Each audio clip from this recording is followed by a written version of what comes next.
সকালবেলার কাজকর্ম কিন্তু আমার প্রায় শেষ। শুধু বাকি আছে পুকুনেরই জামাকাপড়গুলো কাচা। আর আমাদের কলে যেহেতু খুব আয়রন, তাই পুকুনের সাদা জামাগুলো না একদম হলুদ কালারের হয়ে যায়, দেখতে একদমই ভালো লাগে না। সেই জন্য এগুলো একটু উজ্জ্বলা দিয়ে দিই।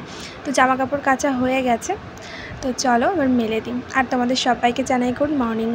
তোমরা সবাই কেমন আছো অবশ্যই কিন্তু আমাকে কমেন্টে জানিও। আমিও কিন্তু মোটামুটি বেশ ভালো আছি।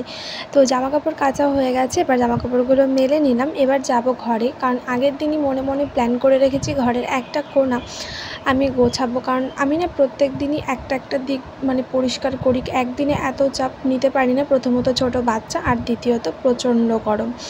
তো এই যে ওষুধ যে রাখি যে তাকটাতে, এখন শুধুমাত্র ওষুধ না, কি যে আছে পুরো সংসার যেন এর মধ্যে ঢুকে বসেছে। আর এই যে হচ্ছে খাবার, কালকে বিকেলবেলা পুকুনকে আমি এই খাবারটা দিই, তো বিকালবেলা গুলিয়েছিলাম, ও খায়নি। সন্ধ্যাবেলায় ভাবলাম খাওয়াবো, কিন্তু তবুও খায়নি। তো কালকে এটা খাওয়ার মুডই ছিল না ওর। তো যাই হোক, ঢেকে রেখেছিলাম, কালকে রাত্রে ফেলতে মনে নেই, তো আজকে ফেলে দেব। আর এই যে দেখো কি পরিমাণে ধুলো পড়েছিল, তো সেটাকে ভালো করে পরিষ্কার করে রাখছি। আর এর মধ্যে বল থেকে শুরু করে পুকুন সব কিছু, চামচ সব কিছু ঢুকিয়ে রেখেছে। তো যাই হোক, তো সেইগুলো ভালো করে পরিষ্কার করে একদম মুছে নিলাম।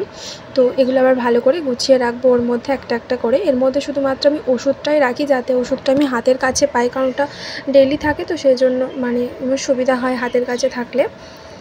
তো যাই হোক, এখানে ওষুধ আছে পুকুনের কিছু, তো সেগুলো ভালো করে গুছিয়ে নিলাম। তোমরা কারা কারা কোথা থেকে আমার ভিডিওগুলো দেখছো আমাকে একটু কমেন্ট করো তো। আমি তো এখন ঠিক মতন ভিডিও পোস্ট করতেই পারি না, তবু যে যেখান থেকে আমার ভিডিওগুলো দেখছো একটু কমেন্ট করো প্লিজ। আমি জানতে পারবো আমার ভিডিওটা ঠিক কোন কোন জায়গার মানুষের কাছে পৌঁছায়। তো যাই হোক, আমার ঘরটা এই জায়গাটা সুন্দর করে পরিষ্কার করে নিয়েছি। আর এই যে গ্লাসটা একজন ফেরিওয়ালা কাকু জানো বিক্রি করতে এসেছিলো অনেক কিছু, তার মধ্যে ভালোবেসে এই গ্লাসটা ওনাকে টাকা না নিয়ে পুকুন এমনি দিয়ে গেছে পুকুনকে।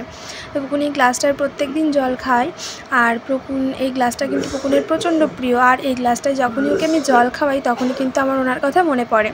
তো যাই হোক, তারপরে আমি স্নানে গিয়েছিলাম। আর স্নান করে এসে প্রতিদিন নাইটি পরি, কারণ প্রচণ্ড গরম, তো সেই জন্য আমি নাইটি পরি। তারপরে আজকে শাড়ি পরে নিলাম। আজকে শাড়িটা পরলাম কেননা পুকুনের স্কুলে যাব আজকে, সেই জন্য। আর শাড়ি চেঞ্জ করতে করতেই না পুকুন উঠে গেছিলো, তাই পুকুন উঠে ওর ছোটো মার ঘরে গেছিলো, তাই জন্য আমি একটু বিছানাটাও তুলে নিলাম, আর সাথে ওনার বইপত্রগুলোও একটু গুছিয়ে নিলাম। আর এই যে পুকুনের দুটো বন্ধু, ও বলে একটা লাল পুতুল আর একটা গনু ভাই, তো দুজনে ওর বালিশ বা বিছানার ওপরেই থাকে, যখন খুশি তখন নিয়ে খেলা করে।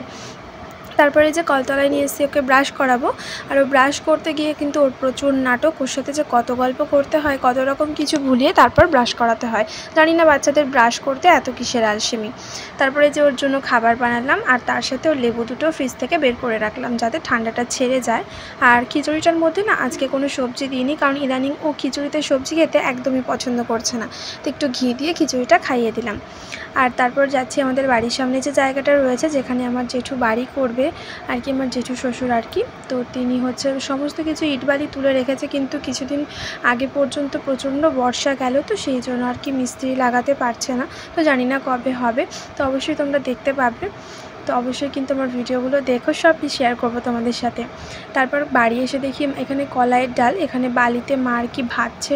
আর এই ডাল কিন্তু যাতাতে ঘোরানো হবে, মেশিন এখনও না, গ্রামেই না এইভাবেই ডাল ভাঙানো হয়। তারপর গেছিলাম পুকুনের স্কুলে, আর স্কুল থেকে এই স্লেটটা না নিয়ে কিন্তু কিছুতেই বাড়ি আসবে না। তো স্লেটটা কিন্তু দিদিমণি ওকে দিয়েই দিয়েছে, আর পুকুনেটা বাড়ি নিয়ে এসে শুয়ে শুয়ে খেলা করছে।